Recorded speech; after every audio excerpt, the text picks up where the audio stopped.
good evening, y'all. All right, it's your man, Brian Forbes. It's the Black Factor. We in the building. We getting ready to get this thing kicked off. Good evening, Val. Thank you for checking in. As always, you all right with me, Val? You always come in and check on me. I appreciate you. I do. Okay, so y'all, tonight's subject, we're gonna talk about this supposedly upcoming civil unrest, because no matter who you are or where you are, on some level and to some degree, you have the potential to be affected by everything that's going on, whether you voted or you didn't vote. And a lot of folks claim, why vote? It doesn't matter. Nothing's going to happen. It's going to be all good if it don't vote. Like I said, on the other show I talked about, I had a guy who told me he hadn't voted since 1992. Well, more power to that person. And he said it didn't affect him. Well, it affected him. He just doesn't acknowledge how. And in fact, the bottom line is if what happens politically doesn't affect you, then 99 times out of 100, you're not doing anything anyway, or you don't have much to be concerned about in the way of financial stability and a few other things. So, but we ain't gonna get into that. As it stands right now, when we talk about financial stability or finances in regard to who is supporting whom in this race, we look at, for example, I think Lil Wayne is the latest to join the ranks of the rapper coalition who support Donald Trump. And Lil Wayne, irrelevant as he is and has been for some time, it trips me out because, you think about it and you look at how this president parades these rappers out in front of the black community after having claimed done more for the black community than anyone since Lincoln. Yeah, okay. Fact is, if he knew his history and he understood the groundwork for all of that, he'd also know that Lincoln didn't do really a damn thing for black people either. Lincoln was more interested in winning a war and put things in place and did things that were conducive to the North winning the war. And we're going to actually talk about that some tonight. We're going to get into a little bit of the history. And what's really funny is how I'm going to show you exactly how closely everything is to what's happening right now. See, everybody thinks, unfortunately, those who don't know that history repeats itself, everybody seems to think that this is all new. None of this is new. Nothing that is happening is new. We have already experienced this in the United States, and it's crazy, how it all plays out. But what's sad to me is that whenever, somebody like Donald Trump goes and parades the Lil Waynes and the Ice Cubes and people of the rap community, these entertainers in front of the black community, and then claims that or uses them as props, as if to say, see, look at me, I'm taking pictures with some of y'all's famous rappers and they love me, so you should love me too. And people like, you got 50 Cent who claims, he's more interested in in voting for Donald Trump specifically because he has the potential to try and save money. But what are we talking about? These cats, they don't have no conscience. Money is their God. And they don't care that the rest of the community, the very same people who helped to get them money, are the very same people that they hurt by even making statements like that. And I know we live in a capitalist society and people are going to do what they want to do for their individual benefit. But it's just, if we all had that same attitude in this country, I guarantee you we would not be where we are. We would be in a very, very, very bad place. Now, so today I did a lot of homework today in regard to this civil unrest, because this is something that seems to be popping up and cropping up, and it's something that's getting ready to apparently take place. My question for y'all is, what will you be doing on November 3rd? Where will you be? Where will your butt be sitting on November 3rd as this thing plays out, and what will you have going on? Now, I'm going to do like I did on last Friday. I'm gonna give everybody an opportunity to chime in if you like. You know, sometimes people, you know, wanna ring in and hang out. So we're gonna see if anybody wants to kick it on Zoom. Let me see. I always have to remember how to log this doggone thing in. But what we're gonna do is talk about what we're gonna be, where we're gonna be, and what we're gonna be doing when the election comes up. Because, oh, come on, man. I don't know. We might not be doing doing none of that. I'm having trouble getting this thing launched. It's always something, ain't it? Okay. Anyway, yeah, it looks like that's gonna be a wash. Oh well, that's okay, because I got plenty to talk about tonight. All right, so I'm thinking, I don't know yet, I'm thinking that on election night I may go live and keep the lines open and keep this whole thing rolling, so that we could just kind of have some fun online and keep a commentary and a rolling count on what's happening nationally for the election. But one of the things that I'm going to touch on tonight, and I want y'all to understand this. I already knew, and y'all know, for those of you who check in with me on here on a regular basis, y'all already know I've been talking about this civil unrest thing for some time now. I've been talking about it for the last several months, actually. And here we are, a few days away, and I was not that I wasn't taking it seriously, because I have been, but the crazy part is it got real for me today. I got it from a very reliable source. The government itself is prepping for civil unrest. I can't tell you how I know that. I can't tell you why I know that. I can't tell you my sources, but I can tell you that I have it on very good authority that the government itself is actually putting things in place in case civil unrest actually does happen. And for me, that speaks volumes. I found out today, well, of course we all did, I'm thinking, that Walmart literally pulled all of its weapons, guns, and ammunition off the shelves in fear of potential civil unrest. Val Wells says they boarded up Boston today. See, and this is what I'm saying. Now, I talked to one of my daughters, in fact, who is a bank vice president. She told me that her bank, she works for a very large bank, they don't have any large assets that anybody would destroy or damage where she is. So they're not making too big a deal of it, but they're aware. But she did tell me that she has a colleague in real estate who was very concerned, and they have already begun taking measures to protect the properties and entities and assets from what the potential of what's about to happen. Now, you know, it makes you, all of this really kind of puts all of us on notice, so to speak. One of the reasons why one of the things that I when I talk about all of this stuff, see, and I've been saying these things, and then you still got people who say, oh, don't vote, it doesn't matter. But the fact is this: not only does it matter, it's imperative. And in fact, today was the last day of early voting for many, many states. There has to be, we all have to take the time to get busy making sure that this democracy is not derailed.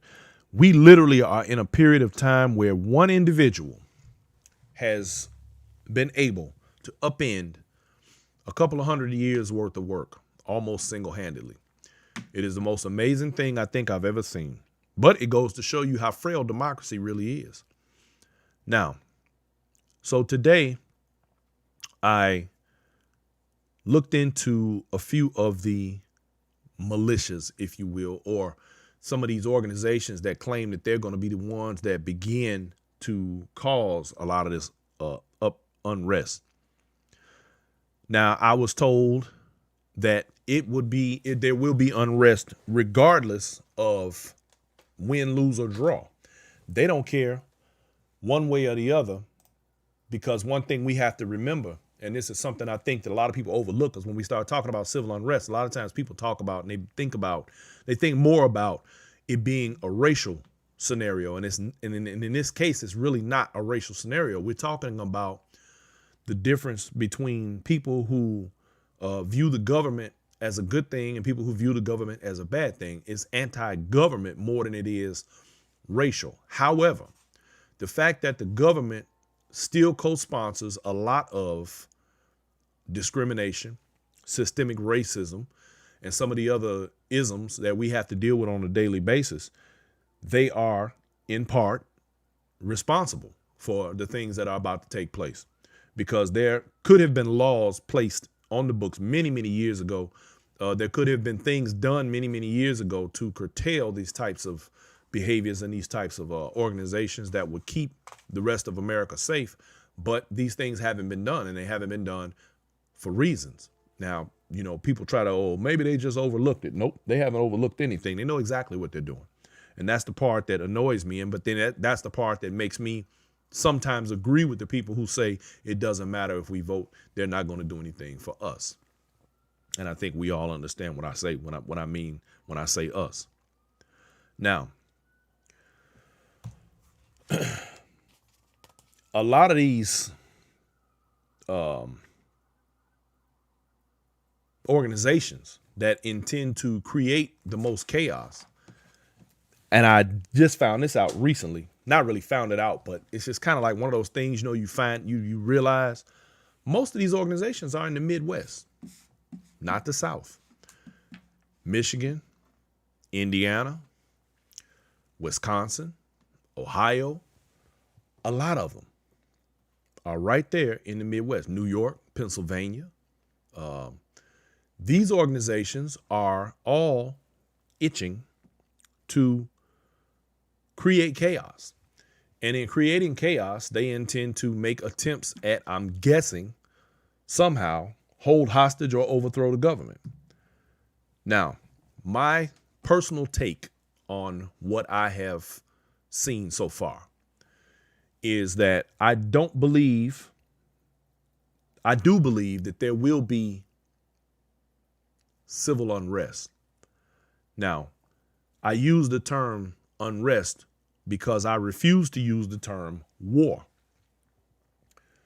The reason that I do not use the term war is because in order for, and this is what political scientists use as a measuring stick, civil war has requirements, actually, believe it or not. And they define it as having more than 1,000 casualties. And others specify that there must be at least 100 of such casualties come from each side in that war. In other words, there has to be enough damage done from two defined sides for it to be considered a civil war. Because technically, if let's say an organization pops its head up and 1,000 citizens are killed that don't belong to an opposing militia or an opposing group, because it has to be a group. Otherwise, it's just everyday citizens. I don't belong to a militia. So if you come at me and I end up dead, I'm not a member of a militia. So now you've basically committed a terrorist act. The problem that I have in this country is that we have far too many terrorist groups and organizations that have never been labeled as terrorists. We have, an organization, the KKK, has been around since shortly after Reconstruction, which would be 1877, I believe it is. 1870. I'll get to that. Anyway, they've been around terrorizing people of color and others for 150 years now. So what is it that, at what point does it become clear about what's the difference between a group that will create civil unrest, civil war, or terrorist acts? All right. So the thing is this: 3 of the main causes for civil war, or the last civil war, was economics, culture, and control of the federal government. And because the funny thing is, the South, the Confederates, actually started the war. And they began by bombarding a Fort Sumter in South Carolina, right? And they actually raised a lot of hell, and they tore the spot up, and the soldiers that were there actually ended up surrendering. So the thing is this: the Confederates started this war.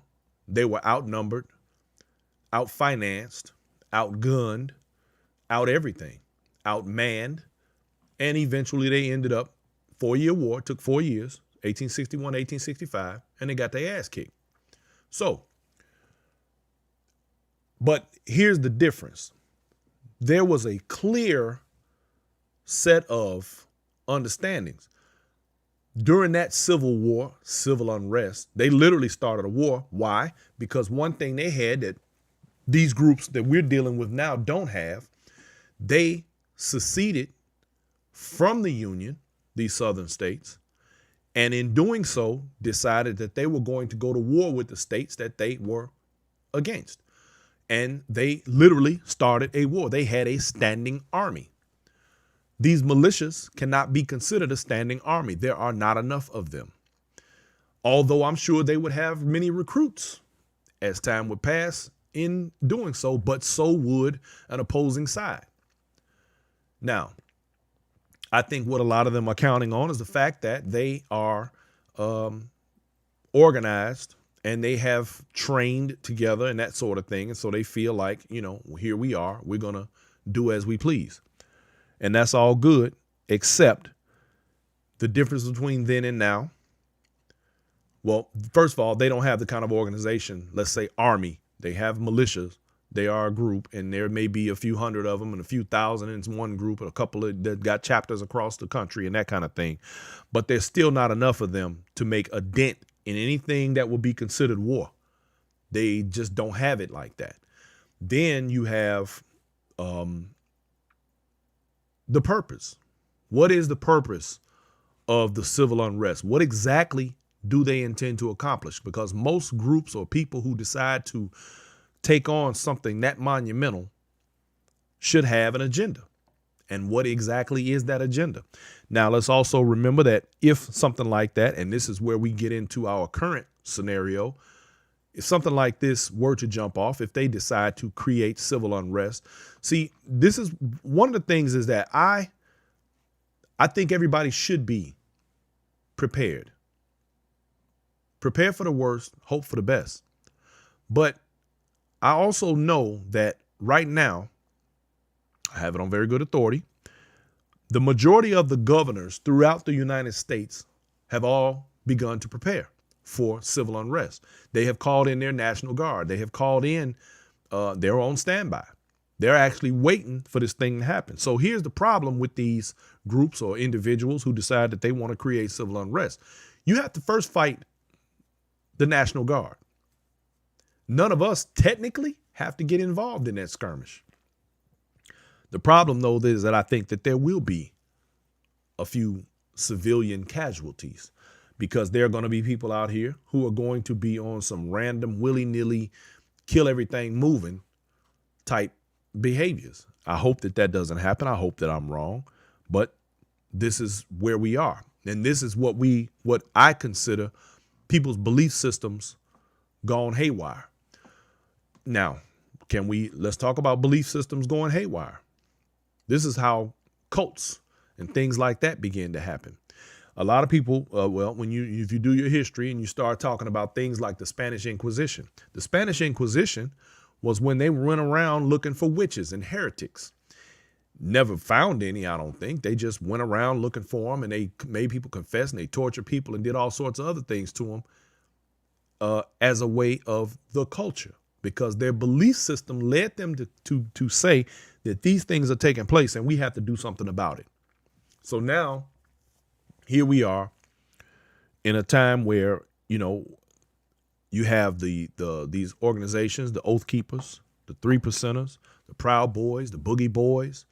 There are several others out here. Some of them are more famous than others. Some of them have national chapters. Some of them only have local chapters, like the group in Michigan who tried to kidnap the Michigan governor, and in fact threatened the Kentucky governor. Or was it Kentucky or Virginia? Anyway, the point is that I don't believe that these things are going to gain any traction, or I hope that they don't gain any traction. But the fact of the matter is that every time we think something like this can't happen, kind of like how we didn't think that Donald Trump would get into office, it manages to happen. So what are you going to do about that? Well, that brings me to this. I've spoken on here in prior times about survival, and it doesn't hurt for anyone to prepare themselves for a survival type scenario. So it becomes, somewhat important that, for example, if you had to survive a situation, right?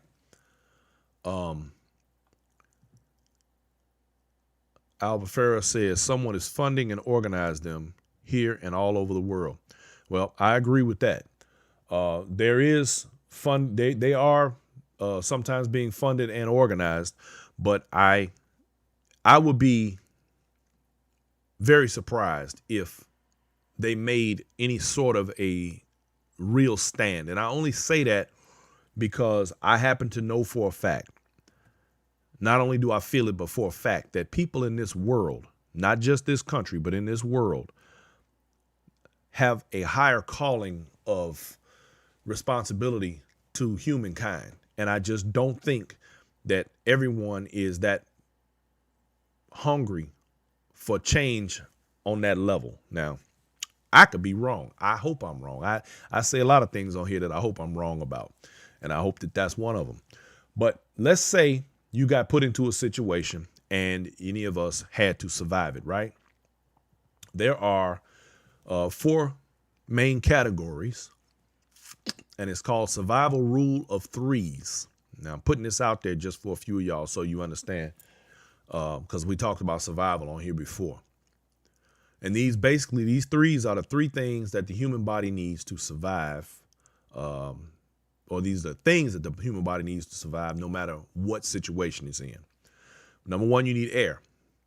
You need at least 3. You can go up to 3 minutes without air. So you always should have a face mask or respirator or something like that available to breathe through.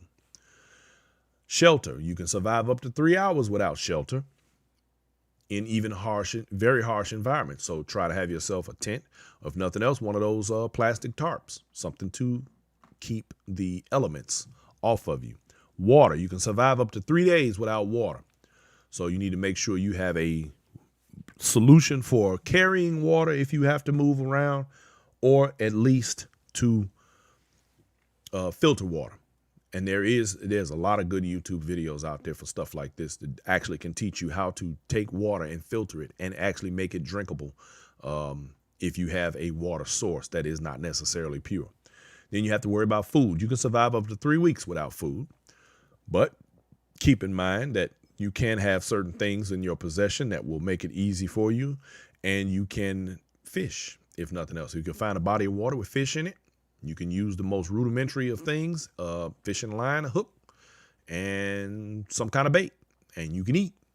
So these are just a few things that I'm throwing out there. You should have certain clothes ready. And in the times we're living in right now, it just doesn't hurt to have certain things on deck and ready. Because I'm going to tell y'all straight up, let's say this thing went hard and it got bad. I need y'all to understand that immediately within the first week, say that we don't have electricity or we don't have any of the natural things that not natural, any of the things that we take for granted every day. Within the first week to 2 weeks, the population will dwindle incredibly because there are a lot of people who just, of course, don't believe none of this can happen. And here we are, who would have thought we would have got to where we are right now? I'll be honest with you, I would have never thought it, but these are the things that we take for granted. These are all of the things that we overlook and that we pass on and we don't think too much about. And we just, act like it can't happen. But now, let me show you how the politics tie together. The Civil War lasted 4 years. And in those 4 years, and of course, who thought that could happen, right? Those people dealing technologically at that time and all the stuff they had going on, they took a lot for granted. People were eating well and slavery was thriving, and, people, they had an order. Everything had its order. Everything had its place, right? So before the war ended, 4 years, y'all, 620,000 deaths on both sides. 620,000 people lost their life. Now, the war did one thing, though. It bankrupted the South. And that was the one thing that Lincoln did by freeing the slaves or by making it possible for them to become soldiers themselves. He created a situation that literally caused the South to crumble. And a lot of people don't know this, but there was a depression in 1873. And there were a lot of people suffering. A lot of people suffered behind that in the South, right? So because the South got basically bankrupted, it left, all the roads and farms, factories, everything was in a shambles. It was in ruin, it wasn't a whole lot anybody could do. People lost, a lot of slaveholders lost their lands and a bunch of other stuff. Now, the thing was, and this was during the period of Reconstruction, right after the Emancipation Proclamation and right after 1865, all of the South became occupied by Union soldiers. And this was part of the Reconstruction project to make, to put the South back in order and bring it back into the Union and make everything right again, make everything whole again, right? Well, all of that lasted about 20 years. Now, during this same time, because black folks were given the right to vote and a bunch of other stuff, a lot of the now poor whites from the South had a problem with what was happening after the war, because of course you got to remember, these are people who at one point were expected, they expected slaves to behave a certain way, black people to behave a certain way. Now they got this freedom. They can work alongside you. They can walk down the street without looking down. They can not have to walk off the sidewalk or whatever the case may be. And that already was a problem for people in the South. But the thing about the people in the South was that they were in such a bad financial situation during that time that they didn't have time to worry about what black folks was doing. So that was not even a thing, right? Well, because the Constitution got amended with the 13th, 14th, and 15th Amendments, it allowed basically slaves, black people, to have equal protection under the law and be American citizens, 100% American citizens, not 3/5 of a man and all that other stuff, and have the right to cast a vote. This was the first time blacks were given the right to cast a vote in this country. Now, all of these amendments were considered civil rights or Civil War amendments. These were the amendments that allowed, they abolished slavery and all the other stuff that went with that, right? So the Depression of 1873 came because during that time, people were going through a situation, and the only way a lot of them were able to maintain their line was through creditors, much like we have today, the banks and that kind of thing, right? So they the farmers used these loans, and unfortunately, a lot of them defaulted on them. After 1873, which was toward the end of the Reconstruction period, a lot of the credit sources kind of dried up. So a lot of the landowners ended up losing everything they had, and it made them have to actually go back into the labor market. Now, who do you think was in the labor market? Very skilled slaves. You got to remember, here's people who've been doing a job for their owner, for many, many years. Very good at it, very skilled laborers out here doing their thing. And as soon as they had to work alongside these white folks didn't like that. They didn't like it. They didn't want it. And of course, you're in an oversaturated labor market, and the last thing you want to see is somebody who you used to own, or somebody who was owned prior to all of this, working alongside you, making as much or more money than you. They had a problem with that. So, and then to top that off with any oversaturated labor market, of course, the wages are going to go way down. That means that now we got all these different people that can do all these jobs. Hell, I ain't got to pay you $15 an hour. You ain't special. I can give you $5 an hour. And of course, we know it was way less than that during that time. But the point being that the money dried up for everybody. So the country went into a depression. Now, there was a thing called the Panic of 1873. And all of the citizens began to demand of the federal government help to take the financial strain off. Kind of like COVID-19. We have people now demanding that the government assist in keeping us afloat. See, this I'm showing you. This is where we headed. This is where we headed right now, into a depression. Now, January of 1874, 7,000 protesters in New York. They insisted that the government get about the business of job creation. Now, remember, this is 1874. We ain't talking about 2020, 2019, 2018. We talking about 1874. They needed job creation from their government. Well, the police came to the streets, beat them down, dispersed the crowds, and sent them on their way. And then all of a sudden, the people who were about that life, they kind of went in another direction. So now, here's the crazy part, right? In 1876, there was an election. And this is when Ulysses Grant, that president, was in power. Now, keeping up with history, I'm trying not to bore y'all to death, but these are things you need to know. First, you have to understand that the Democratic Party at that time was the same party that are Republicans today.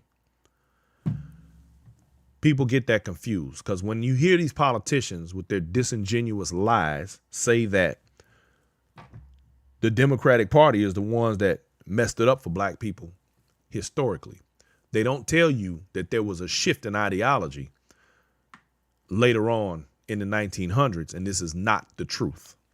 In fact, Republicans were your liberals during these 1870s.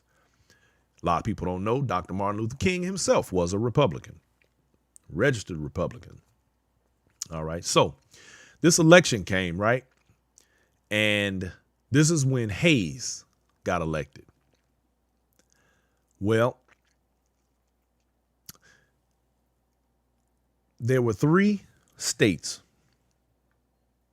Now, see, we talking about civil unrest during an election. All right. Right after this election, the country was still in a depression. So an armed conflict broke out in Mississippi.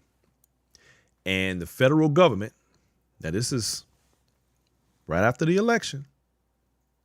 We in 2020, it's an election. An armed conflict broke out in Mississippi that the federal government had to come in and deal with. Same situation we're dealing with right now. Now,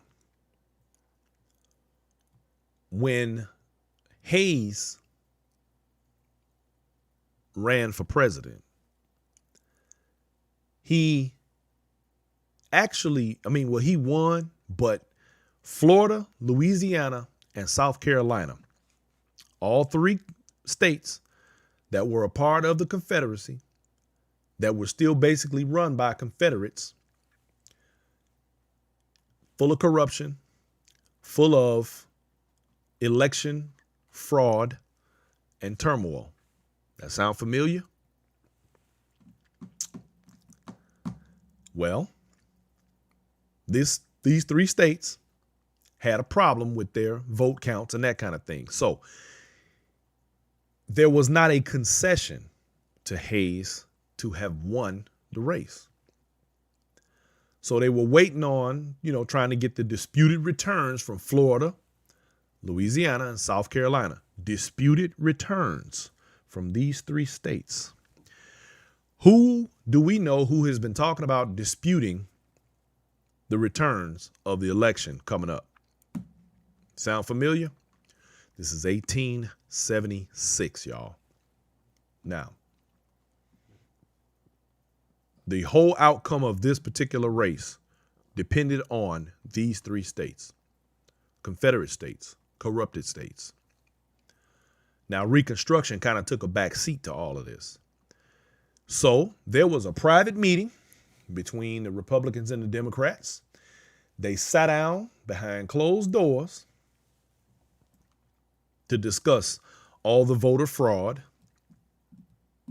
and violence. And they came up with this.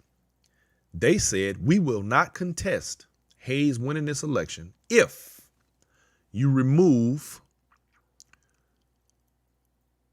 all of the Union soldiers that were policing the South out of there. In other words, in the occupation, get them out of here so that we can go ahead and everything can go back to business as usual. Regina Love says, using the same playbook. This is exactly what I'm saying. And this is why it's so important to know your history, because history always repeats itself and ain't nothing new under the sun, y'all. Nothing. And that's why I'm explaining this like I am. So they decided that they would not contest his election and would in fact let him have it if they would remove the Union soldiers from the area so that, guess what? They could go back to business as usual. So the Compromise of 1877 is what it is referred to.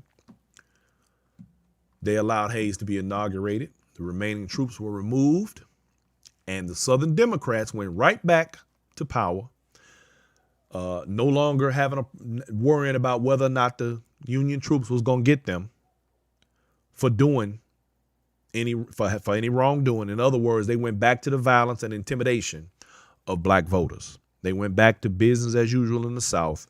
And this is when we began to, once we were out of Reconstruction and all of the Jim Crow laws, which was some years later, but you had your black codes and all of the other things that had began to allow the oppression of black people to rise again after Reconstruction.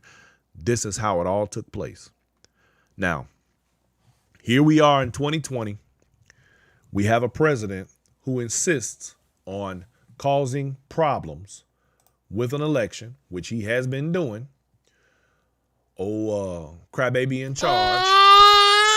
He's doing what he wants to do, creating problems for the election process. And a lot of us are saying, wow, I can't believe this is happening. I can, because this is not the first time that it's happened. He is, in fact, doing what has been done in the past. None of this is new. He continues to stand up there and use his dog whistles for the dogs to then come around and begin causing problems, which is where we have the potential for civil unrest coming up here on next week. And I don't know how this thing is going to play out. I don't know what it's going to look like. I don't know how it's going to turn out. But I do know that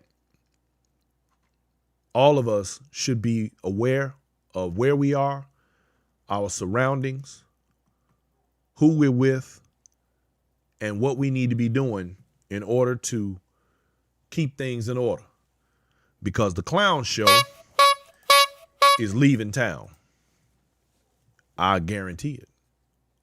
You heard it here first. I was on the fence and I wasn't sure about what was going to happen next in regard to these politics, but I'm fairly confident that on next week, we will no longer have the clown show the way that it has been. He will be a lame duck president, and I do expect, we talk about civil unrest out here on these streets, but I'm going to tell y'all, I expect for dude to really call out the dog whistles, and he has a scorched earth mentality, and he's probably going to do some things that are not going to be good for anybody, as a matter of fact, because we already know that his interests lie specifically in his own and what it is that he wants. So, I want everybody to be safe. I want everybody to be in a position that allows for themselves to not be in harm's way. I want everybody to be mindful that it's going to take some days and maybe even weeks before the smoke clears. I want everybody to, if nothing else, have some level of preparedness. I mean, there's levels to prepping. For those of you who don't know what prepping is, that's the thing that we do when we are getting ourselves ready for catastrophe or disaster. Your government is actually doing just that right now. And if need be, then we're going to all have to be prepared just in case it comes down to a standoff. You just never know. We have to be ready when the time comes. So they're preparing. We are not monolithic in that way. We should also prepare. We should also have our stuff together and be ready. Because I ain't going to lie to y'all, this is going to get interesting. It's going to get very, very, very, very interesting. And I'm not sitting still for it, but I ain't getting ready to run out there in the middle of it either. And I would like to think, depending on where you live geographically, I think some people are going to be subjected to more unrest than others. I feel that, for example, where I live, there are just far too many of everybody. There's far too many Trump lovers. There's far too many Biden lovers for it to become a clash. I think everybody, the smart people, will remain in their lane. They will stay in their corner and not trip too bad. At least that's what I'm hoping for. I'm hoping that all of this passes. But even in the way of everything going the way that it is, I know that not much changes the hearts of men. And because of that, no matter what happens during this election, and no matter what the outcome is or who the winner is, there will still be people who in their hearts have nothing good for the rest of the world, because self-hate creates what we see. A lot of these people who belong to these organizations, they're usually people who don't have anything. They don't have anything to lose. They hate themselves. They hate their life.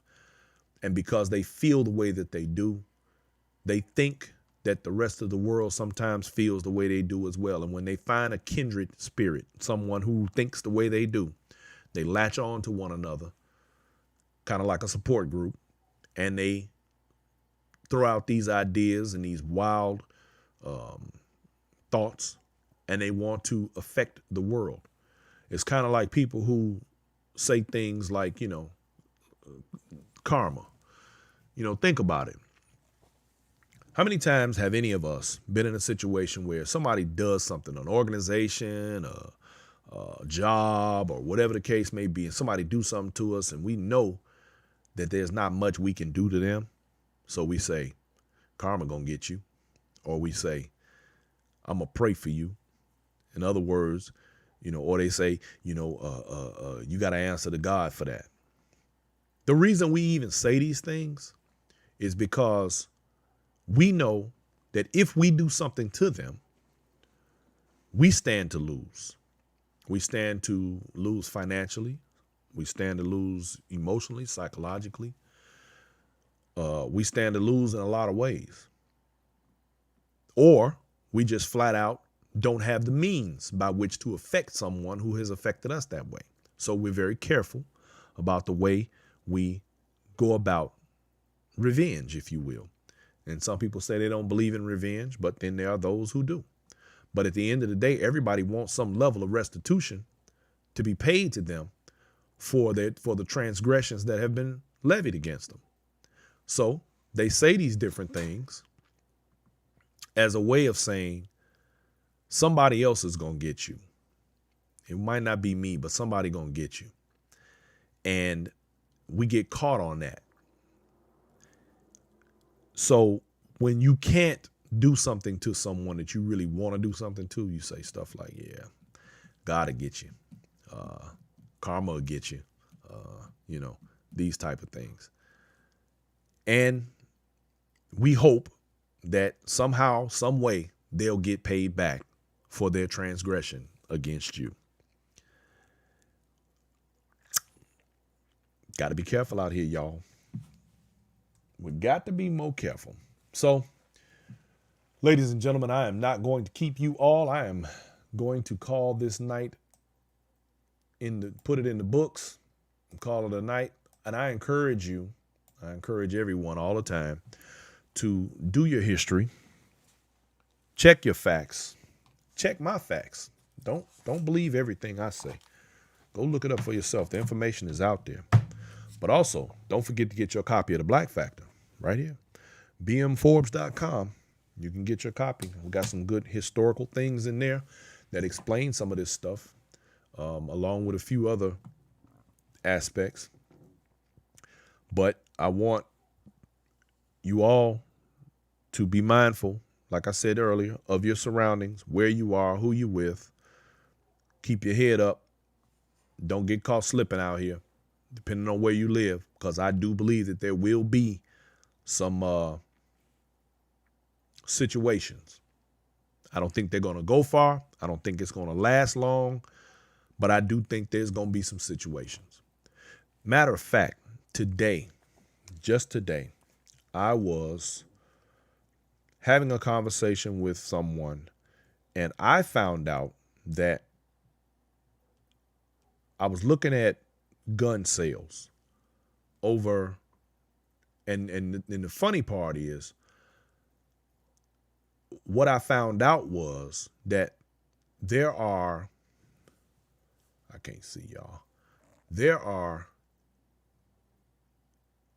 gun sales that have taken place over the last, now year to date is pretty high. But when we talk about people, because what made me think about it was when Walmart pulled all their guns and all that stuff off the shelves, right? So it turns out, I was reading now, September alone, September gun sales per state. Now, right off the top, these are just the states just on this one, but I'm not even going to do all 50, but these are just some of them.